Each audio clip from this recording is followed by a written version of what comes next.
잠언 15장 16절부터 21절까지입니다. 가산이 적어도 여호와를 경외하는 것이 크게 부하고 번뇌하는 것보다 나으니라. 채소를 먹으며 서로 사랑하는 것이 살찐 소를 먹으며 서로 미워하는 것보다 나으니라. 분을 쉽게 내는 자는 다툼을 일으켜도 노하기를 더디하는 자는 시비를 그치게 하느니라. 게으른 자의 길은 가시 울타리 같으나 정직한 자의 길은 대로우니라. 지혜로운 아들은 아비를 즐겁게 하여도 미련한 자는 어미를 업신여기느니라. 무지한 자는 미련한 것을 즐겨하여도 명철한 자는 그 길을 바르게 하느니라. 아멘. 기도하겠습니다. 우리가 말씀 앞에 나올 때마다 드러나는 것은 우리의 어리석음, 미련함입니다. 그러한 저희들에게 하나님께서 어떤 일을 행하시고 우리를 어떤 자리로 인도해 가시고 어떠한 열매로 드러나게 하시는가를 오늘도 이 말씀 안에서 알게 하시옵시고, 오직 하나님께서 주신 것, 하나님 드러나게 하신 오직 그것만 나타내고 자랑하는 저희가 되게 해 주시옵소서. 예수님 이름으로 기도합니다. 아멘. 믿음은 우리로 하여금 이 땅의 것이 아니라 위의 것을 바라보게 합니다. 그것은 이 세상에 있는 것을 구하는 것이 아니라 하늘에 있는 것, 가령 구원, 영광을 구한다 이런 의미라기보다도 이 땅에 있는 것으로는 우리가 이룰 수 있는 것은 아무것도 없다. 그래서 땅에 있는 모든 것들을 무능한 것으로 그래 바라보고 모든 소망을 위로부터 주어진 것에 둔다. 이런 의미 되는 것인데, 예를 들어서 에베소서에 있는 대로 믿음을 하나님의 선물이다. 또 믿음으로 인해서 구원받음이 하나님의 선물이 되어진다면은 결국 믿음도 구원도 우리로부터 나와줄 수 없는 것이다. 이런 의미로 우리가 성경을 생각을 해야 한단 말입니다. 대개 사람들은 선물 그러면 받았다, 하나님께서 주셨다 이것만 생각을 하지, 구원도 믿음도 선물로 얘기하는 그 의미에 대해서는 생각지를 않는단 말입니다. 그러다 보니까 믿음이라고 하는 것들을 인간에게서 나올 수 없는 것으로 생각하는 것이 아니라 우리가 열심히 행하면 되는 것으로 이렇게 여기다 보니까 잘 믿자 이러한 말이 나오게 되는 것인데, 이렇게 잘 믿자, 하나님을 잘 믿자 이러한 그 생각 자체가 이미 지혜를 드러내고 있는 것이다. 이걸 우리가 늘 좀 염두에 두어야 하는 겁니다. 그런데 기독교인들은 전혀 그렇게 생각지를 않습니다. 오히려 신자는 하나님을 잘 믿는 것이 맞지 않느냐, 그렇게 잘 믿는 것을 당연한 것으로만 알고 있기 때문에 잘 믿자고 하는 게 죄가 된다 이러한 말을 이해할 수 없죠. 오히려 그런 말을 이상하게 들을 수밖에 없는 것이고, 또 그런 말을 하는 그 사람도 이상하다 이렇게 바라볼 수밖에 없는 겁니다. 하나님을 잘 믿자고 하는 것이 왜 죄가 되느냐, 이걸 두 가지로 이렇게 얘기할 수가 있습니다. 하나는 인간은 온 힘과 열심을 다해서 하나님을 믿으려고 해도 믿을 수가 없는 존재에 모르는 거예요. 절대 되지 않습니다. 하나님을 믿을 수 없는 인간이 잘 믿자고 하는 그것이 인간에게 거만한 교만이 된단 말입니다. 그리고 또 다른 죄가 된 이유는 그 잘 믿자고 하는 그 이유, 목적이 뭐냐고 하는 것이죠. 잘 믿어서 뭘 하려고 그렇게 얘기하느냐. 결국은 잘 믿자고 하는 것은 목적이 하나님께 있는 것이 아니고 자기에게 있는 것이죠. 자기를 위해서 잘 믿자 이렇게 나온단 말입니다. 하나님을 잘 믿었을 때에 하나님이 자기를 지금보다 더 나은 삶이 되도록 도와주지 않겠는가 이러한 기대, 그래서 자기 소망을 목적으로 하는 생각하는 믿음이다. 그런 점에서 그게 또 죄가 된단 말이에요. 근데 교회는 그런 죄를 알지 못하고 또 가르치지도 못합니다. 알지를 못하니까 가르칠 수가 없는 것이죠. 그렇게 결국은 사탄의 생각에 끌려가고 있는데도 불구하고 그러한 사태를 아예 감지를 못한 형편이다. 그만큼 인간이 하나님에 대해서 미련하고 어리석다는 걸 나타내고 있다. 그 증거라 이렇게 얘기할 수가 있단 말이죠. 그렇게 어리석고 미련한 것이 인간 우리의 본래 모습인데, 그런 우리에게 지혜가 옴으로 인해서 나에게서 드러나고 있는 그 어리석은 것, 미련한 것을 알아본단 말입니다. 내가 왜 미련한 자인가 이것을 알게 되는 거예요. 그래서 이제 인간의 어리석고 미련함의 눈이 열리는 걸 두고 지혜 있는 자 이렇게 얘기를 하고 있단 말입니다. 이렇게 일단 인간을 이제 하나님을 믿을 수 없는 존재 이렇게 이제 얘기를 했을 때 확실히 짚을 것이 뭔가 하면은 결국 인간은 하나님 앞에서 하나님을 상대했을 때 진노의 대상일 뿐이라는 것입니다. 이게 분명히 확실하게 우리에게 늘 이제 살아 있어야 하는 것이에요. 이게 인간이 하나님을 믿을 수 있다 그러면은 결국 누구는 진노의 대상, 누구는 복의 대상 이렇게 나눌 수가 있는데 인간에게서 믿음의 가능성이 없어. 인간은 도무지 하나님을 믿지 않는 존재 이렇게 한다면은 인간은 진노의 대상으로 있을 수밖에 없는 거죠. 그러니까 이 진노에서 인간을 둘로 나누면 안 돼요. 우리가 잘하는 복이 된 인간이 있다. 그렇게 보면 안 된단 말입니다. 모든 인간은 진노의 대상이다. 우리 그렇게 보셔야 한단 말이에요. 이 인간을 이 복의 대상으로 놓으려면은 분명한 조건이 있습니다. 그게 신명기 28장에서 말한 것처럼 여호와의 말씀을 듣고 모든 명령을 지켜 행해야 돼요. 그게 이제 있을 때 그 조건이 갖추어졌을 때에 복의 대상 이렇게 얘기가 되어진단 말입니다. 말씀을 청종하면 모든 복이 내게 임한다고 분명히 성경에서 말을 했단 말이에요. 그 복이라고 하는 게 성읍에서 복을 받고 들의 복을 받고 토지의 소산 짐승의 새끼까지 복을 받고 이렇게 얘기하고 있지 않습니까? 한마디로 말하면 너에게 속한 모든 것에 복을 내리겠다 그 뜻이란 말입니다. 너에게 속한 모든 것에 대신에 말씀을 순종치 않고 듣지 않고 말씀을 지켜 행하지 않으면 저주를 받는다 이렇게 얘기를 하지 않습니까? 이 말씀을 그대로 받아들여서 말씀을 지키고 행하면 하나님이 차고 넘치도록 복을 부어주신다 이렇게 가르치고 있지만은 말씀을 지켜 행할 수 없는 인간됨을 몰라요. 그걸 말하지 않고 있단 말입니다. 우리 자신을 그 신명기 28장 그런 말씀 앞에 세우게 되어지면 드러나는 것은 우리 말씀 듣지 않는 자다 청종하지 않는 자야. 결국 우리가 저주의 존재일 뿐이다. 그렇게 드러나진단 말입니다. 그 외에 드러나지는 건 없어요. 아무것도 저주와 진도밖에 없단 말입니다. 이걸 부인하면 안 되는 거예요. 이렇게 성경이 인간을 이제 저주의 존재로 자꾸 드러내고 말한 이유가 있습니다. 이것은 하나님 인간을 지으시고 택하여 부르신 이유와 연관이 있는데 로마서 9장을 이제 가보십시다. 로마서 9장 21절입니다. 토기장이가 진흙 한 덩이로 하나는 기회에 있을 그릇을 하나는 천이 있을 그릇을 만들 권한이 없느냐?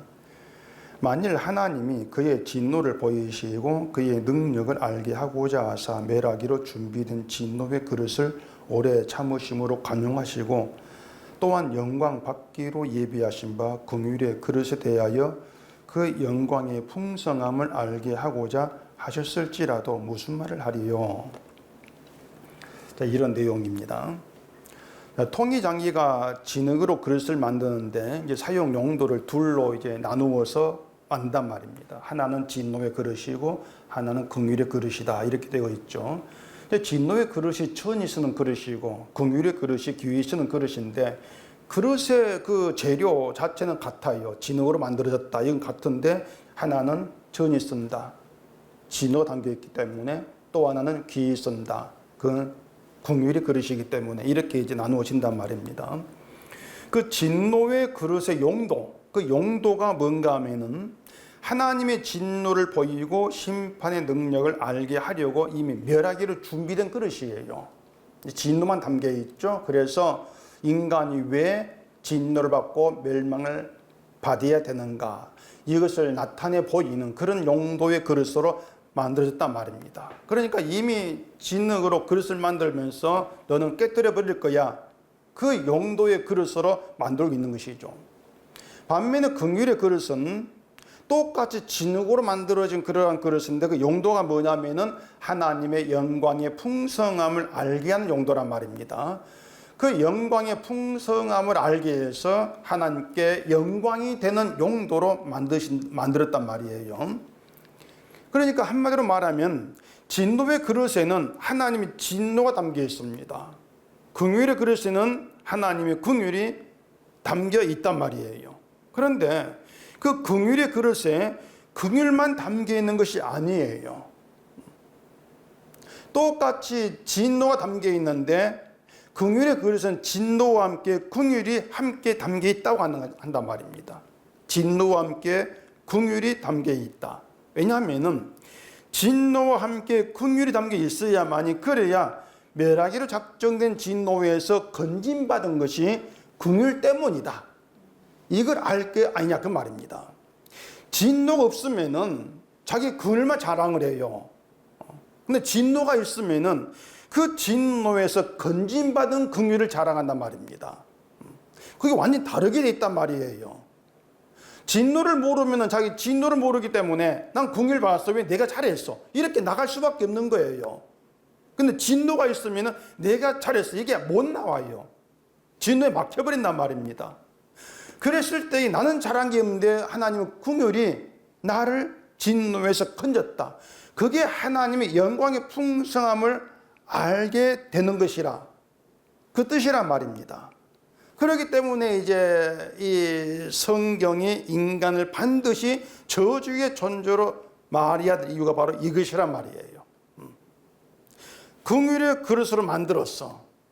근데 긍휼만 담기는 것이 아니라 저주가 같이 담겨, 진노 같이 담기기 때문에 그 진노를 알게 하기 위해서 반드시 인간은 이런 존재다, 진노의 존재다, 이것을 얘기를 해야 되죠. 그러면 긍휼의 그릇에게 넘치는 복을 무엇이라고 말해야 되겠냐 말입니다. 당연히 하나님의 긍휼이 담긴 게 나의 넘치는 복이야, 이렇게 말하지 않겠냐 말이에요. 그러니까 진노의 그릇은 긍휼을 몰라요. 긍휼을 모르기 때문에 늘 내가 잘해서 복 받는 것만 생각을 해요. 내가 원한 그 복만 자꾸 기대한단 말입니다. 근데 긍휼의 그릇은 내가 원한 것 자체가 죄임을 알게 되고 진노를 쌓는 것임을 알았기 때문에 그런 나에게 하나님의 긍휼이 담겼어. 이게 복이야. 전혀 다르게 나와진다고 하는 것이에요. 그리고 그 복은 내가 잘해서 하나님이 담으신 것이 아니라는 거죠. 이렇게 완전히 다른 길로 가요. 진노의 그릇은 늘 그 처음부터 끝까지 내가 잘해야 돼요. 그래야 복이 담기는 것이고, 긍휼의 그릇은 처음부터 하나님의 긍휼을 복으로 담아 놓은 거예요. 처음부터 잘한 것도 없이. 이렇게 통일장이가 진흙으로 그릇을 만들 때부터 너는 긍휼을 담을 그릇, 너는 진노가 담길 그릇, 이렇게 정하고 만들어버린단 말입니다. 따라서 복을 받기 위해서 우리가 잘해야 된다, 이건 성경에 처음부터 없어요. 그건 진노에 속한 자들이 긍휼을 모를 때 내가 잘해야지, 이렇게 나오는 것이고, 긍휼을 알게 되어지면 내가 잘해야지, 이건 성경 예당초부터 없다.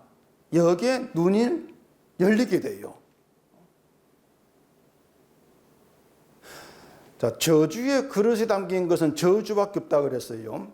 저주밖에 없기 때문에 늘 저주에 해당하는 그런 모습만 드러내요. 진노의 모습만 드러내게 돼 있어요. 그게 뭐냐면 긍휼이 없으니까 긍휼을 알지 못하고 긍휼을 바라보지를 않아요. 하나님의 긍휼 때문에 이렇게 되어진다는 걸 몰라요. 그게 진노를 쌓는 거예요. 이게 가장 중요한 게 뭐냐면 하나님의 긍휼이 내가 행한 것과 상관없이 내게 넘치는 복으로 이미 담겨져 있다는 걸 알지 못하고 받아들이지도 않는 것이죠.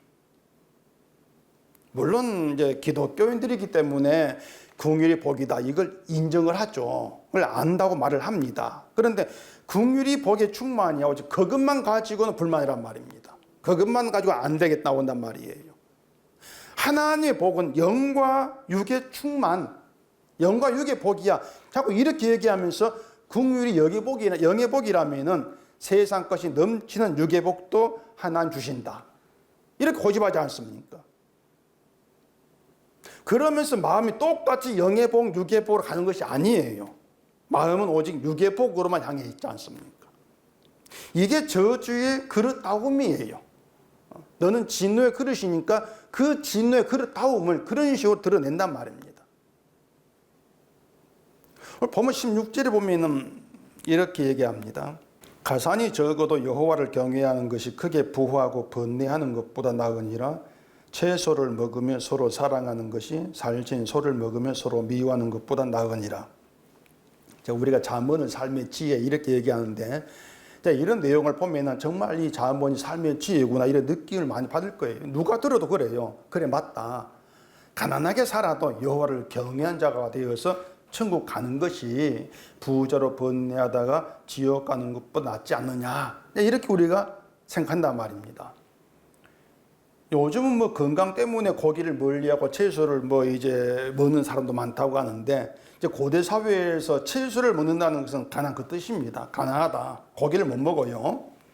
가난해도 서로 사랑하는 것이 이제 살찐 소를 먹으며 부자로 살면서 서로 미워하는 것보다 낫다. 그게 또 행복이야.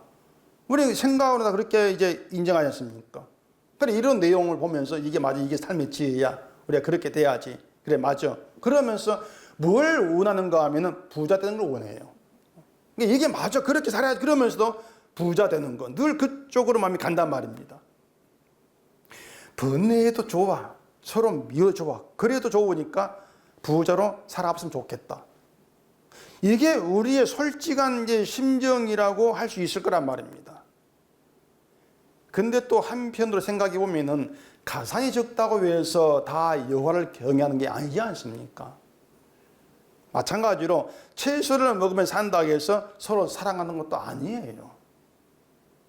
그래서 가난이 부자보다 낫다 이렇게 말할 수 없단 말이에요. 가난한 것이 부자 되는 것보다 나으니 가난해져라, 그런 의미가 아니란 말이죠. 설령 또 성경에 그런 의미로 우리에게 말한다고 해도 이 사람들이 나은 것을 알고 거기에 마음 두지를 않습니다. 나은 것을 알아보지도 못해요. 부자보다 가난한 게 더 나아. 그렇다 해도 더 나은 가난을 복으로 간주하고 가난의 복을 구하기 위해서 하나님께 나오지를 않는단 말입니다. 사람들은 성경이 이게 더 나아, 그걸 받아들이고 그걸 구하려고 나오는 것이 아니고 늘 내가 생각한 내게 더 나은 것, 그걸 구하려고 나온다는 얘기예요. 결국 인간은 하나님 말씀 듣지 않죠. 안 들어요. 내가 듣고 싶은 대로 듣고 있는 것이지 말씀 그대로 안 들어요. 청종하지를 않아요. 그러니 처음부터 이 복에 해당되지가 않는 것이죠. 듣지도 않은데 직행하는 게 그게 가능하겠습니까? 그래, 우리가 설교 조금 듣고 교회 생활을 좀 하고 있는 걸 가지고 말씀을 듣고 직행한다, 이런 생각은 애당초 티끌만큼도 할 수 없단 말입니다. 절대 그런 생각하지를 못해요. 분명히 말씀은 가산이 적어도 여호와를 경외하는 것이 크게 부하고 번뇌하는 것보다는 낫다고 하는데, 말씀이 낫다고 하는 그대로 그래, 가산이 적어도 여호와를 경외하는 그런 신자됨, 내 걸 다 하나님 빼앗아 가시고 나사로처럼 가난이 좋으니까 여호와를 경외하는 그런 신자 되게 해주십시오, 그런 구함을 위해서 그런 기도로 하나님 찾냐, 그 말입니다. 안 그렇다죠. 우리 그렇게 되지를 못해요. 오히려 우리 속에서는요, 하나님 크게 부하고도 여호와를 경외하면 되지 않겠습니까? 그런 생각으로 간을 거부한단 말입니다. 내가 크게 부해도 여호와를 경외할게요, 믿을게요, 이렇게 나온단 말이에요. 결국 인간은요, 성경이 나으니라 이렇게 말하는 걸 쫓지를 않습니다. 그걸 원하지를 않아요. 그런 인간한테 그런 우리의 그 모습들을, 인간이 어떤 존재인가 하는 것을 그런 말씀들을 통해서 좀 보자, 그 말입니다. 그 잠언 17장 1절에서도 마른 떡 한 조각만 있고도 화목하는 것이 제육이 집에 가득하고도 다투는 것보다 나으니라, 이렇게 얘기한단 말이에요. 근데 우리 마음은 어떻게 나갑니까? 제육이 집에 가득하고도 화목한 거, 이게 다 막 좋은 것만 우리는 자꾸 차지하려고 원하고 있단 말이에요. 말씀드린 것처럼 우리 사람, 인간이라고 하는 것은 성경이 나으니라 안 쫓아갑니다. 우리가 나았다고 하면 우리는 늘 조작을 해요. 거기에 가득하고도 화목하는 거, 그럼 되지 않겠습니까? 다 좋은 것만 챙겨가지고 그 좋은 것만 우리는 만들어내려고 그래 조작한단 말이에요. 그걸 가지고 기도하죠. 부자 되고 화목한 그런 삶, 인생 되게 해달라. 그렇게 기도하고 있단 말이에요. 결국 인간 자기 입장밖에 모릅니다. 하나님의 생각, 하나님의 의도, 이것은 염두에 두지 않아. 내 입장에서만 우리가 생각을 하면서 늘 내 입장에 더 나은 것에 마음을 담고 그걸 위해서 하나님을 찾고 있는 수준이다. 그러니 그런 인간도 진노의 대상 이렇게 얘기하지 않을 수 없냐 그 말이에요. 그렇게 얘기할 수밖에 없단 말이죠. 그런 인간됨으로 드러나는 것이 뭐냐면은 하나님과 인간의 관계는 이미 찢어져 있다. 균열이 발생했다 그 말이에요. 인간관계는 균열이에요. 갈라져 있어요. 이번 그 티르기의 그 지진이 땅을 200km를 찢어놨다 이렇게 얘기를 합니다. 찢어버렸다는 것이요. 사진 보니 땅이 찢어져요.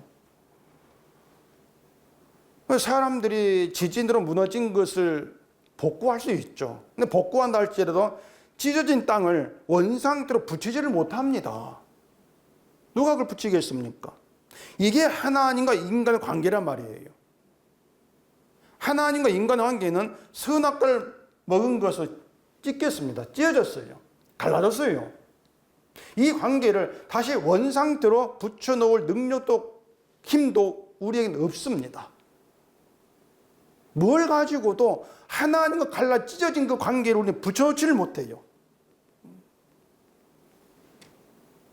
관계가 찢어졌다는 것이 진노에 섞여 있다는 것이고 는 죽음의 존재다. 그런 뜻이란 말이에요. 이렇게 죽음의 존재를 토기장이가 하나님이 긍휼의 그릇으로 만들었다는 것인데 긍휼의 그릇으로 만들어서 진노의 그릇에는 도무지 있을 수 없이 있게 하겠다는 거예요. 진노의 그릇에 없는 걸 있게 하겠다. 그게 긍휼이라 그 말입니다. 그러니까 진흙으로 만들었다는 것을 그냥 흙으로 만들었거나 이것이 아니고 흙으로 돌아갈 자 죽음이란 것을 재료로 만든 거예요. 인간을 죽음의 재료로. 진노가 담긴 것은 죽음으로 끝날 거고 멸망으로 끝날 것이고 근데 긍휼의 그릇은 죽음으로 만들어졌는데 거기에 긍휼이 담겼다 그 말입니다. 이거 엄청난 다름이에요. 완전 다른 거예요. 그래 귀하게 쓰는 그릇이라고 해서 어떤 사람은 교회에서 귀한 일이라고 이렇게 생각하는데 그렇게 생각 나오는 것이 결국 죄라고 하는 것도 눈치를 채야 되는데 그걸 모르는 거죠. 긍휼을 담았다고 하는 것은요, 이걸 또 잘 이해를 해야 되는데 우리 보고 하나님의 긍휼을 나타내라 그 뜻이 아닙니다. 그렇게 되면은 긍휼을 나타내는 것도 우리 힘이 돼버리는 거예요. 그럼 긍휼 나타내시 이렇게 말하지 않습니까? 그런 것들을 우리가 좀 주의 깊게 잘 좀 생각을 해야 돼요. 자, 긍휼의 그릇은 빈 그릇이 아니에요. 처음 만들 때부터 아무것도 담기지 않은 빈 그릇에게 스스로 긍휼을 담아서 긍휼을 나타내 그런 뜻이 아니란 말입니다. 처음부터 영도를 긍휼의 그릇으로 만들어서 긍휼을 담아버렸습니다. 처음부터.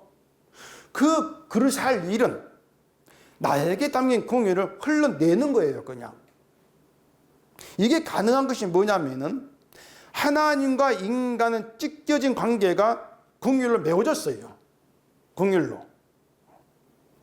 이렇게 하나님의 긍휼이 감사가 되고 기쁨이 되는 것이 영광을 풍성케 하는 신자의 인생이라고 그렇게 얘기할 수가 있는데 그 인생을 우리가 만들어가는 것이 아니고 하나님께서 정해 놓으신 인생으로 만들어져 간다 그 말입니다.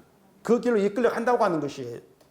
그러니까 긍휼을 나타내게 하는 게 하나님 일하심인 것이지 내게 나타내라고 긍휼 그릇을 만든 것이 아니란 말입니다. 자꾸 우리의 그 생각이 어떻게 흘러가는가를 염두에 두셔야 되는데, 자, 이렇게 봅시다. 긍휼 그릇을 만드시고, 자, 너희가 하나님 긍휼 나타내라. 이렇게 얘기했다면, 우리가 어떤 식으로든 긍휼을 나타낸다고 하면서 하나님 제가 긍휼을 나타내고 있습니다. 이렇게 나갈 게 아니라 그 말입니다. 초점을 내게 둘 게 아니라 그 말이에요. 내가 이렇게 하지 않습니까? 그 자체가 죄인데. 그러니까 우리가 늘 그런 식으로 죄를 드러낸다는 걸 염두에 두셔야 된단 말이죠. 긍휼을 담아 놓으시고 그 담긴 긍휼을 하나님께서 나타내도록 만들어 가신다. 그렇게 하면서 우리가 할 것, 내가 하는 건 아무것도 나오지 못하게 막아버리시는 것이 하나님 일하시는 것이에요. 그래서 우리 인생은 결국 그렇게 하나님이 정해 놓으신 긍휼을 나타내는 그 인생으로 이제 끌려갈 수밖에 없고, 그렇게 인생이 정해져 있다고 하는 것은, 다시 말해서 너 긍휼의 그릇이야 이렇게 정해놨다고 하는 것은 내 마음대로 안 된 인생의 뜻입니다. 내 마음대로 안 된 인생이야. 그게 우리를 좀 번쩍해 하죠. 내 마음대로 인생이 안 된다 그 때문에. 근데 그런 이제 우리에게 하나님이 정해 놓으신 인생이 있다는 것이 기쁨이 되게 하시고 평안이 되게 하시는 것, 이게 하나님 능력이란 말이에요. 내 인생은 하나님의 긍휼을 나타내는 것 이미 정해져 있구나. 그래서 내 마음대로 안 된 인생이구나. 그것이 오히려 즐거움이 돼버리는, 그게 기쁨이 되게 하는, 그게 하나님의 능력이시다. 그렇게 하나님께서 일해 나가시는 것이다. 그런 내용이 되는 거죠. 그래서 가산이 적든 크게 부하든 그건 우리 뜻대로 안 되는 것이고요. 모든 것은 하나님께서 만드시는 인생인데, 분명한 것은 우리가 바라고 생각하는 것과는 다른 인생으로 이끌어 가시는데, 그 다른 인생이 더 나은 인생이다 그 말씀이에요. 그러니까 내가 살아간 인생도 나은데 하나님 이끌어 인생이 더 낫다 것이 아니고, 내가 끌어간 인생은 아예 낫다는 축도 끄지를 못한다 그 말이에요. 하나님께서 이끌어가는 그 인생이 우리가 생각할 때는 나은 게 아닌데 오히려 하나님 편에서는 더 나은 인생이야. 그렇게 알게 하시고 그 인생으로 인해서 감사하게 하는 것이 하나님의 능력이시다. 성경은 그렇게 풀어가야 하는 거예요. 그래서 긍휼의 그릇으로 정해져 있어. 그렇게 우리는 창조되었어. 만들었어. 이렇게 얘기했을 때에 그 하나님의 정하신 인생 안에서는 가산이 적으면 실패하고 부하면 성공이다. 그렇게 우리 뜻대로 우리 멋대로 말하면 안 되는 거예요. 그게 성공과 인생 나눠진 것이 아니고 진노의 그릇으로 이미 지금 받았다 이 자체가 이미 실패인 것이고요. 긍휼이 담긴 긍휼의 그릇으로 지음 받은 이 자체가 이미 성공이에요. 우리 인생을 그렇게 보게 되어진다는 것 자체가 이미 이 인생을 보는 시각이 달라진 것인데, 그걸 우리가 마음대로 바꾸는 것이 아니란 말입니다. 하나님께 끌려고 또 끌려가면서 그렇게 열리게 되어지는 것이지. 우리에게서는 여호와를 경외한 시인이 나올 수가 없어요. 가산이 적다고 그 시인이 나오는 것이 아니고 아예 그런 시인이 우리에게 못 나옵니다. 채소를 먹든 살찐 소를 먹든 우리에게서 서로 사랑하는 게 나오지를 못해요. 그럼에도 여호와를 경외하는 것이 나은 것이고 서로 사랑하는 게 나은 것이기 때문에 하나님이 긍휼의 그릇으로 만든 자기 백성을 더 나은 길로, 그 나은 길로 우리를 이끌어 가신다고 하는 것입니다. 그렇기 때문에 내가 원하는, 내가 기대하는 나은 인생을 내가 이루어서 그 인생으로 웃고 즐기고 살겠다. 그런 생각이야말로 허망한 환상이죠. 그게 진노의 그릇에 흘러나오는 진노의 증거들이에요. 긍휼을 모르기 때문에 애당초 내가 바라고 있는 것이 허무한 환상이라는 걸 알지 못하는 것이고, 또 그게 진노의 증거야, 이것도 알 수가 없는 것이죠. 그저 하나님 내 소원을 들어준다, 그런 사탄의 생각으로 그냥 믿을 수밖에 없는 거예요. 계속 그렇게 가는 것이죠. 그러니 그 길에 무엇이 있다 할지라도 실패죠. 결국은 멸망이 이를 것이니까. 그래 말씀을 드린 것처럼 우리를 진노의 대상으로 보지 않으면 긍휼을 우리가 알지를 못하는데, 긍휼을 알지를 못하면 진노에 속한 죄의 속성을 앞세워서 사람을 대할 수밖에 없는 것이고 또 하나님을 바라볼 수밖에 없는 것이에요. 늘 죄의 속성이 나올 수밖에 없단 말입니다. 그리고 18절에서 그렇게 얘기를 하거든요. 분을 쉽게 내는 자는 다툼을 일으켜도 노하기를 더디하는 자는 시비를 그치게 하느니라. 딱 이 구절만 보면은 앞에 내용과 연관이 없어요. 분을 내는 것하고 가산이 적고 많고 이런 내용하고 아무 연관이 없지 않습니까? 그러다 보니까 이 잠언 자꾸 달락달락 끊어져 가지고 하나하나 지혜를 얘기해줘, 이렇게 살고 지혜를 얘기해줘, 이렇게 풀어가는데 그건 십자가가 아니죠. 복음이 아니죠. 근데 이런 내용들이 우리 보고 너희들 분을 쉽게 내지 말고 노하기를 더디해 이렇게 가르치고 있지 않다는 이건 여러분 아실 거예요, 이제. 우리가 나에 대해서 조금만 생각해 보면은 우리 그걸 알 수 있단 말입니다. 분을 쉽게 내는 것은 참을성이 없이 막 화부터 막 내는 그걸 의미하지를 않아요. 그렇게 성경을 봐버리면은 그럼 분이 났을 때 몇 천을 참고 내야 되는가 이렇게 또 계산해야 되지 않습니까? 이 분을 쉽게 낸다고 하는 것은 그런 문제가 아니고 오로지 자기만 생각하는 그 뜻입니다. 내만 생각이 그 뜻이에요. 내만 생각한다. 그러니까 내가 원하고 내가 바라는 내 인생이 있는데 하나님 인도하심, 내가 기대하는 게 있는데 그런 것들이 전혀 이루어지지 않고 이래 원하지 않는 막 일이 주어졌을 때에 우리는 분노한단 말입니다. 누구에게 분노합니까? 하나님께. 하나님께 분노하죠. 그래서 다툼을 일으킨다는 것은 하나님과 다툼이에요. 자꾸 하나님께 다투는 거예요. 하나님께. 애굽에서 나온 거 이스라엘이 홍해를 만났을 때에 우리를 인도하신 하나님이 해결책 주실 것이다 믿고 기다리자. 그렇게 한 게 아니지 않습니까? 출애굽기 14장 가보십시다. 출애굽기 14장 10절입니다. 바로가 가까이 올 때에 이스라엘 자손이 눈을 들어본즉 애굽 사람들이 자기들 뒤에 이른지라. 이스라엘 자손이 심히 두려워하여 여호와께 부르짖고 그들이 또 모세에게 이르되 애굽에 매장지가 없어서 당신이 우리를 이끌어내어 이 광야에서 죽게 하느냐. 어찌하여 당신이 우리를 애굽에서 이끌어내어 우리에게 이같이 하느냐. 우리가 애굽에서 당신에게 이른 말이 이것이 아니냐. 이르기를 우리를 내버려 두라. 우리가 애굽 사람을 섬길 것이라 하지 아니하더냐. 애굽 사람을 섬기는 것이 광야에서 죽는 것보다 낫겠노라. 이게 이제 분을 쉽게 내는 겁니다. 하나님이 인도해 주시는 이것보다도 그냥 예전에 살던 대로 사는 게 더 낫다 그 말이에요.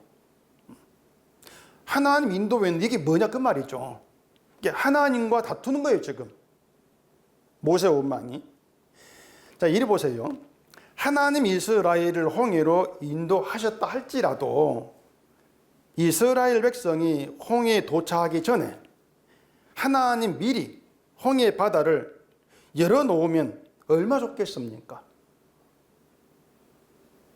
어차피 홍해 바다를 가르실 것을 좀 미리 열어놓고 그 백성이 도달했을 때에 건너게 하면은 그게 하나님 인도하심을 정말 실감하게 하는 그런 그 일하심이 아니겠나고 하는 거죠. 그러니까 사람들이 하나님 인도하심을 그런 식으로 생각한단 말입니다. 어려움이 인생에 있을 때 하나님께서 그걸 미리 아시고 그 인생을 미리 어려움을 해결하시는 거. 막 길을 열어놓으시는 거. 그래서 탄탄대로 만사형통 늘 그런 인도를 생각한단 말이에요. 근데 하나님은 그렇게 인도하지를 않습니다. 광야 들어갔을 때 물이 없을 때 미리 물이 있게 하시고 바위에서 물이 막 나오게 만들어 놓으시고 그러면은 막 가지 않습니까? 근데 하나님 인도는 그렇게 하지를 않아요. 홍해를 미리 갈라놓으셨다면 이스라엘에만 룰루룰라 하면서 건넜겠지만은 한 가지 사실은 하나님을 향한 이스라엘의 다툼, 그건 드러나지를 않죠.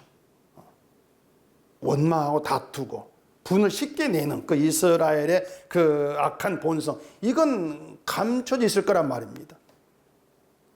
결국에 하나님이 어차피 열어서 건너기 할 홍해를 막은 상태에서 이스라엘과 그 앞에 도달하게 하신 것은 이스라엘의 그 악함을, 분을 쉽게 내고 다투는 그 악함을 드러내신단 말입니다. 그걸 보이시는 거예요. 나타내시는 거예요. 자기 현실에서 내 뜻대로 되지 아니한다. 왜 하나님 인도하심 왜 없어? 왜 이렇게 돼? 거기에 대한 분노가 쉽게 내는 거예요. 하나님의 인도를 생각지 않는 거죠. 내 인도, 내 입장에서 생각하는 거죠. 그렇게 악함을 보이고 있어요. 그래서 이 사람들이 말입니다. 하나님께서 인도하신다. 이렇게 말하는 것들이 다 엉터리예요. 미리 홍해를 열어놓으신 인도를 구하는 것, 그걸 기대하는 것, 다 엉터리란 말입니다. 잘못된 거예요.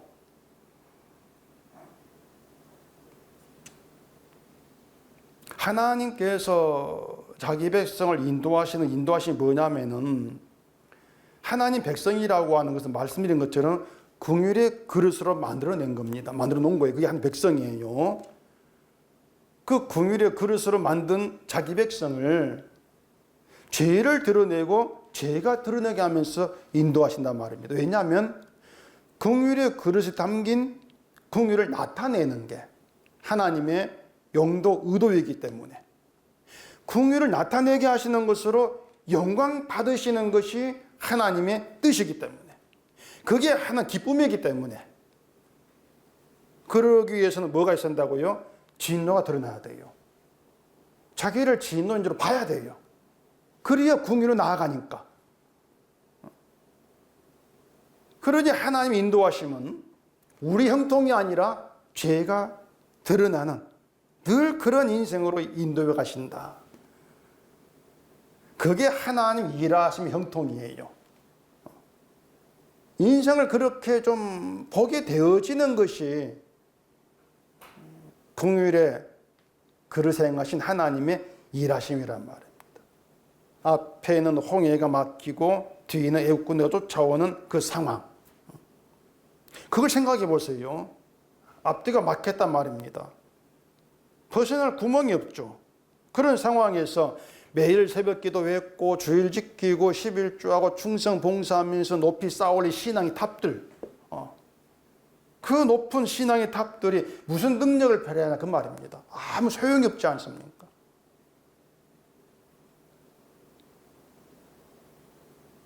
그런 신앙들이 뭔가 능력이 되어서 하나님만 믿으면서 하는, 죽이든 살리든 하나님이 하심을 믿게 하십시오, 이렇게 느긋한 마음으로 있게 하지를 못합니다. 우리가 싸우는 그 신앙의 그런 그 탑들이 우리를 그렇게 만들어 가지를 못해요. 오히려 내가 쌓은 그 탑들을 보면서, 아니 내가 쌓은 믿음의 세월이 얼마고 헌신한 게 얼만데, 그럼 내가 한 일을 자꾸 돌아오면서 하나님과 다투는 거죠. 왜 이렇게 인도하냐고 말입니다. 우리가 이런 인간됨을 반드시 알아야 되는데, 알아야 하는 분명한 이유가 있어요. 그건 계속 말씀드린 것처럼 성도가 죽음에서 건짐을 받아서 생명이 있게 된 것은 오직 하나님의 긍휼 때문이다. 좀 그 사실을 직시하라는 겁니다. 그 사실을, 그 긍휼을 우리에게 남기기 위해서, 긍휼 속에 우리를 집어넣기 위해서 진노를 드러내고 진노의 자리에서 건짐받기 위한 긍휼을 바라보게 일하신다는 겁니다. 그럼 그런 하나님의 뜻을 일하신 우리가 좀 알아야 되죠. 성도에게 주어진 복과 구원, 그건 십자가에서 홀로 피를 죽으신 예수님의 공로 때문입니다. 홀로 죽은 예수 공로 때문입니다. 이걸 알게 하는 거. 그래서 예수님께서 홀로 이루신 그 일을 감사하게 하는 것, 이게 하나님의 일이에요. 그게 하나님께 영광이 되는 것이기 때문에. 그래서 이 십자가라고 자체가 성경은 우리에게 나올 만한 모든 공로, 의로움을 다 막아버립니다. 다 차단해버려요. 그게 성경이에요. 그런데 하나님을 잘 믿자, 이렇게 나오는 것은 결국 믿을 수 있다는 자기 행함, 자기 가능성을 가지고 하나님의 일에 끼어드는 이런 결과밖에 안 되죠. 그래 죄라는 것입니다. 죄라는 것이고 그게 사탄의 생각이라는 것이고 바로 그런 것들이 진노에 해당하는 증거를 보여주는 것밖에 안 된다. 그렇게 되어지는 거죠. 그게 진노의 모습이에요. 잘 믿자고 하는 것이. 그래서 노하기를 더디한다고 하는 것은요, 인간의 실상에 대해서 알았다, 그 뜻이란 말입니다. 내가 화를 참는 게 아니고 내 실상을 아는 거예요. 노하기를 더디하는 게. 그러니까 예수님께서 피 흘려 죽으신 이유가 나에게 있다. 내게 있는 거야. 그러니 하나님이 그 나 같은 자를 어떻게 살게 하시는 나 할 말이 없다. 이게 노하기를 더디하는 거죠. 나 할 말이 없습니다.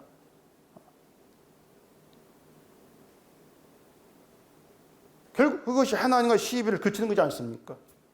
난 할 말이 없습니다. 살고자 하는 것이, 세상에 부자 되고 싶은 것이 내 원이고 내 마음이지만 그게 진노의 증거고, 그런 나를 위해서 예수님이 피를 죽으심을 알고 나니까 내가 지금 이 꼴을 겪고도 난 할 말이 없습니다. 그게 시비를 그치는 거죠.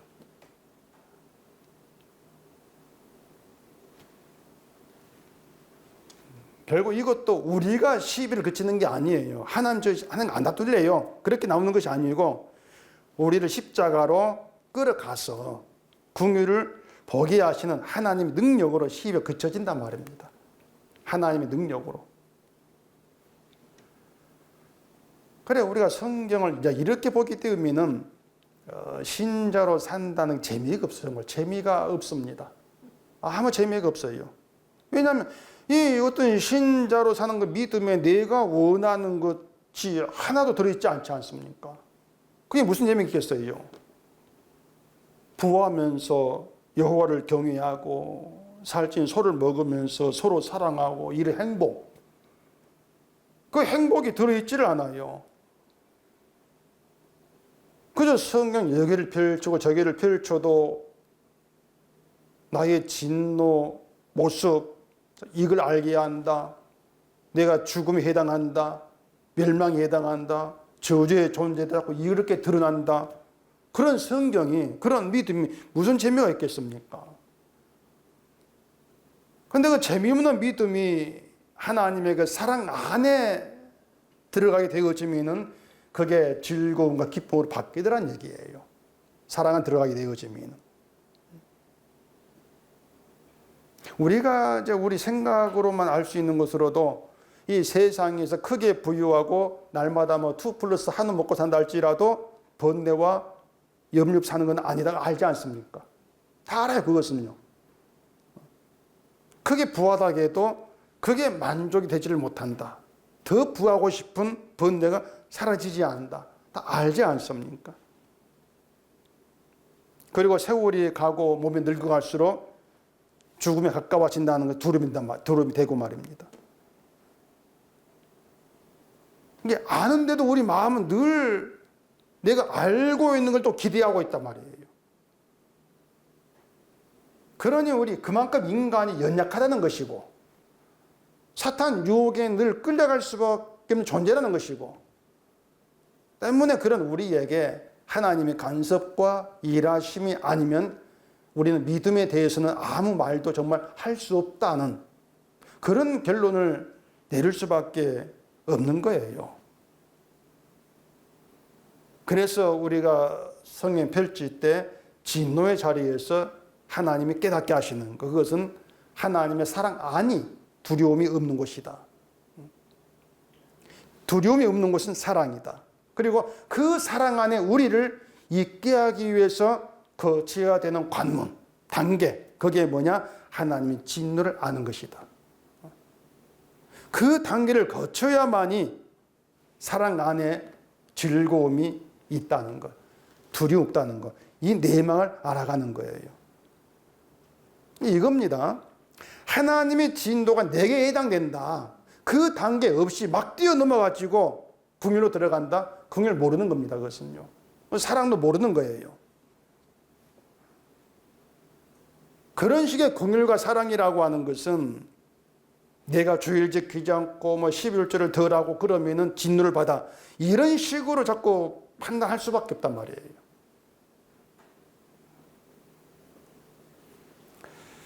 이사야서 12장 봐보십시다. 이사야 12장 1절입니다. 그날에 내가 말하기를 여호와의 주께서 전에는 내게 노하셨사오나 이제는 주의 진노가 돌아섰고 또 주께서 나를 안위하시오니 내가 주께 감사하겠나이다 할 것이니라. 보라 하나님은 나의 구원이시라. 내가 신뢰하고 두려움이 없으리니 주 여호와는 나의 힘이시며 나의 노래시며 나의 구원이심이라. 그러므로 너희가 기쁨으로 구원의 우물들에서 물을 기르리로다. 자, 거기 주께서 전에는 내게 노하셨사오나 이제는 주의 진노가 돌아섰다. 그러니까 주의 진노가 내게 돌아섰어.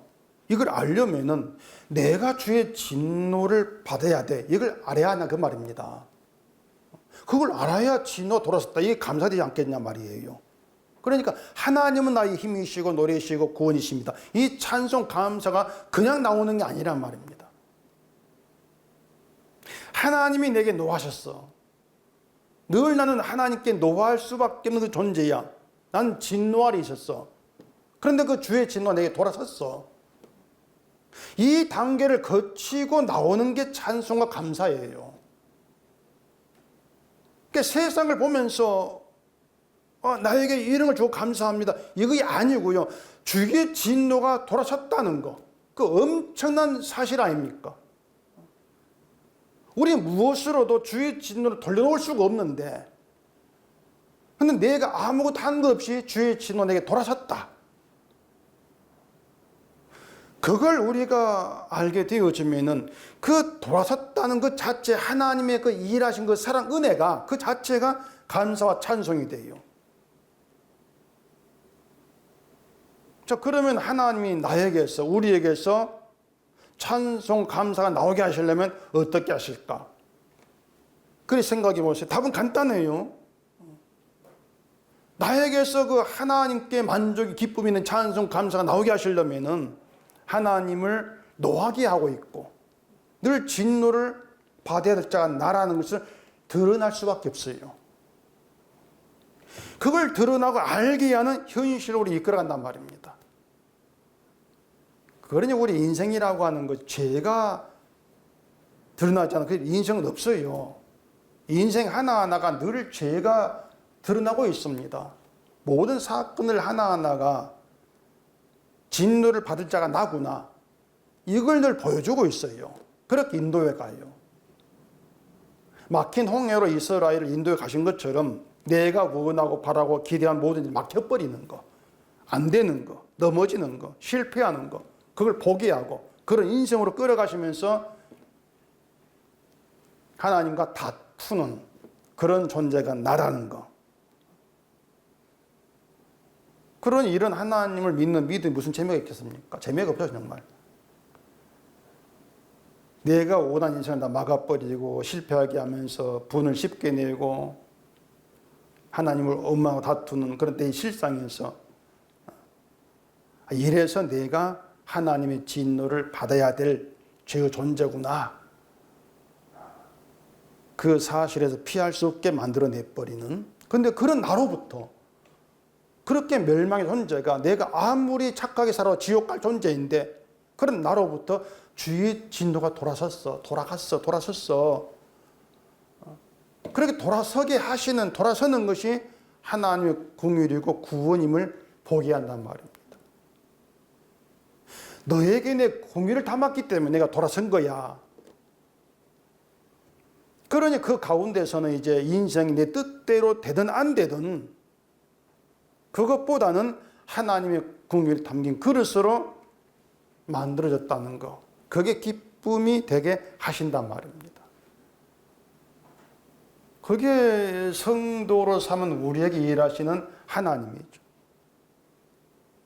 예수님께서 피 흘리심으로 보여준 십자가의 저주의 자리에서 자기를 바라봐야 되는데 그게 없는 사람은 하나님의 긍휼도 은혜도 사랑도 구원도 알지를 못합니다. 단지 안다고 착각하고 있는 것뿐이죠. 십자가 안에 있게 되어지면은요, 우리의 것은 다 빛을 잃어요. 다 빛을 잃어버립니다. 빛으로 알고 행했던 선한 행위들이 빛이 아니고 오히려 어둠이었다. 그렇게 다 알게 돼요. 그리고 빛인 줄 몰랐던 그 빛이 있게 되어지는 것인데 그게 예수님께 이룬 십자가죠. 그게 빛이구나 알게 되어요. 우리가 인생을 살아가면서 정말 이런저런 일로 인해서 염려, 걱정, 불안, 두려움, 아쉬움, 미움 뭐 여러 가지 감정적인 것들을 경험하게 되어집니다. 모든 감정이 우리 인생을 살아가면서 막 튀어나오고 경험하지 않습니까? 그리고 그 감정들은 우리가 살아가는 평생 동안 끝까지 우리를 괴롭힐 거예요. 흔들기도 하고 두려움, 대던질, 염려든 이런 것들이 우리 흔든단 말입니다. 하나님의 사랑 안에서 그 사랑 기쁨이야. 이걸 알아요. 그걸 알았다 할지라도 인생 속에서 그 감정들을 우리가 진노 자식이라는 것을 한순간 시정으로 드러냅니다. 그리고 그런 것들이 우리로 하여금 끝까지 계속해서 사랑을 바라보게 한다. 긍휼을 바라보게 한다. 그렇게 만들어 가시는 것이에요. 하나님의 긍휼 알았습니다. 됐잖아요? 됐지 않습니까? 이게 없는 거예요. 지금 뭔가 긍휼을 알고 긍휼 때문에 기뻐. 이렇게 되었는데 또 나아가서 다른 사람 부딪히면은 또 다툼이 나와요. 그렇게 하시면서 넌 한순간도 긍휼이 없이는 안 되는 존재다. 그걸 고백하게 만든단 말입니다. 그래서 나의 피난처, 내 안식처는 하나님의 사랑 안입니다. 예수 안입니다. 이렇게 나오게 하시는 것이죠. 그래서 사랑 안에 있다는 것도 사랑을 바라보는 것도 긍휼로 감사하는 것도 우리가 할 수 있는 것이 아닙니다. 모든 게 하나님 능력이에요. 하나님 일하심이고 그냥 하나님의 소관 그렇게 하시면 돼요. 하나님 소관이고 하나님께 주신 말씀의 성취다. 그렇게 하시면 되는 것입니다. 그러니까 말씀이 우리가 진노에 해당하는 인간임을 알게 하는 것이고 내가 붙들려고 하는 것들을 깨뜨리고 무너뜨리면서 늘 십자가의 긍휼로 사랑으로 끌어간다. 이걸 두고 성도의 고난 이렇게 말한단 말입니다. 이런 고난 속에서 주 여호와는 나의 힘이시고 나의 노래시고 나의 구원이시다. 그런 감사와 찬송이 나오게 되는 거죠. 그런 점에서 성도의 감사와 찬송은요. 말씀이 주는 고난으로 만들어진 열매다. 이렇게 말하는 것입니다. 열매로 나오는 거예요. 자, 어떻습니까? 사람이 자기 힘으로 할 수 있는 게 뭐가 있어요? 아무것도 없잖아요. 정말 아무것도 없어요. 감사와 찬송도 못해요. 이걸 아는 자가 20절에서 말한 지혜로운 아들이에요. 지혜로운 아들은 아비를 즐겁게 하여도 미련한 자는 아비를 업신여기니라. 지혜로운 아들은요. 자기의 일, 자기가 한 것이 아버지께 기쁨이 되지 않음을 알아요. 그게 지혜예요. 아버지가 내게 주신 것, 그 사랑과 긍휼이 그게 너무 크기 때문에 내가 한 건 그에 비하면은 아무것도 아닌 쓰레기입니다. 이걸 알아. 그게 지혜 있는 거예요. 그것이. 그래서 아버지가 주신 것이 감사와 찬송이 되고 그것조차도 아버지가 주신 것 만들어낸 열매로 고백하면서 나는 완전히 빠져버리는 나는 아버지 집에 종으로 여김 받을 주기도 받기도 너무 버겁습니다. 그게 아비를 즐겁게 하는 거죠. 나는 완전히 빠져버리는 것. 그게 지혜로운 아들이에요. 그럼 미련한 자는 뭐겠습니까? 자기가 한 일이죠. 나의 믿음으로 아비를 즐겁게 해보겠다 나서는 게 미련한 것이에요. 그게 의미를 없이 여기는 것이고 아예 아들이 해당하지 않기 때문에 미련한 아들이 이렇게 말한 것이 아니고 미련한 자 이렇게 말한단 말입니다. 앞에는 지혜로운 아들, 뒤에는 미련한 자예요. 미련한 아들이 아니고 아예 아들이 아니란 것이에요. 또 뒤 19절을 보시면은 게으른 자의 길은 가시 울타리 같으나 정직한 자의 길은 대론이라. 미련한 자들은 게으르다는 것을 이거 신앙생활 없이 열심히 하지 않고 그렇게 이제 알고 있습니다. 그게 미련한 거예요. 근데 지혜 있는 자들은 게으른 것을 인간 현실로 바라본단 말입니다. 무슨 말이냐면은 게으르다고 하는 것이 뭐냐 어떤 뜻이냐면은 지금 나의 삶의 방식, 내 생각에서 나오질 않으려고 하는 것이 아니란 말입니다. 그게 게으른 것이에요. 늘 내 삶의 방식에 자꾸 머물러 있으려고 하는 것이죠. 지금이 좋다. 난 이리 살래. 이게 게으른 것이에요. 다시 말해서 내 믿음으로 하나님을 기쁘게 하고 복받겠다고 하는 것이 사탄 생각이고 멸망의 길인데 이걸 알지 못하니까 이게 지금 내 믿음이에요. 난 이렇게 살래요. 이게 게으름이란 말입니다. 결국에 열심히 신앙생활을 한다고 하는데 게으름이죠. 그 길에 가시울타리 같다고 하는 것은 그 길에서 벗어나지를 못한다는 것이에요. 막혀있단 말입니다. 본래 미련한 우리가 내 길이 잘못되었다는 걸 알 수 없고 따라서 이걸 벗어나야 돼. 그런 생각도 못해요. 그게 미련이에요. 그런 우리가 나를 진노의 대상으로 바라보게 되는 게 정직한 거예요. 인간에 대해서. 그리고 그 길 대로예요. 왜냐하면 내가 하는 길이 아니거든, 대로는. 내 힘이 아니고 주 안에서 주가 하신 의의 길에 있는 것이기 때문에 대로다. 이렇게 말한단 말입니다. 그래서 내가 진노의 존재임을 알게 되는 것도 복이고 긍휼이 담긴 것도 복이 된단 말입니다. 때문에 하나님께 구할 복은 사라지는 것이고 하나님 주신 복만 남고 그 복이 감사가 되는 그것이 우리가 스스로 만들어낼 수 없는 믿음이란 말입니다. 믿음은 나를 바라보게 하지 않습니다. 믿음은 나를 바라보게 하는 것은 너는 진노의 자식이야. 이것밖에 없어요.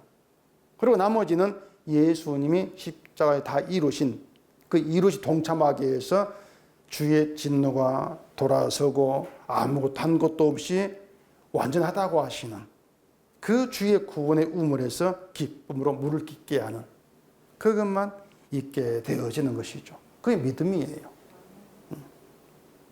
그래서 너는 내게 진노의 자식밖에 되지 아니한다. 이런 말씀 여러분께 들리고 그 말씀에서 하나님의 긍휼을 담긴 긍휼 그릇으로 우리를 지으신 그게 복이 되는 놀라운 그 기적이 여러분 삶에서 정말 기쁨으로 물을 깃는 그런 귀한 삶으로 되어지기를 바랍니다. 기도하겠습니다. 우리 아버지 하나님, 우리가 구원을 알 것 같지만 안다고 생각하지만 아무것도 모릅니다. 늘 나는 믿음 가운데에서 뭔가 한다고 하지만은 그 모든 것 죄가 된다는 것도 알지를 못합니다. 그저 말씀 왔기 때문에 내가 진노 자식이고 그런 나의 긍휼이 담겨서 구원에 이끌림 받고 있다는 그 사실을 알게 되어질 뿐입니다. 이 모든 것이 하나님께서 이루신 이름을 알게 하시고 나는 온전히 빠진 가운데에서 하나님의 이 일로만 감사하고 찬송하는 저희가 되게 해주시옵소서. 예수님 이름으로 기도합니다. 아멘.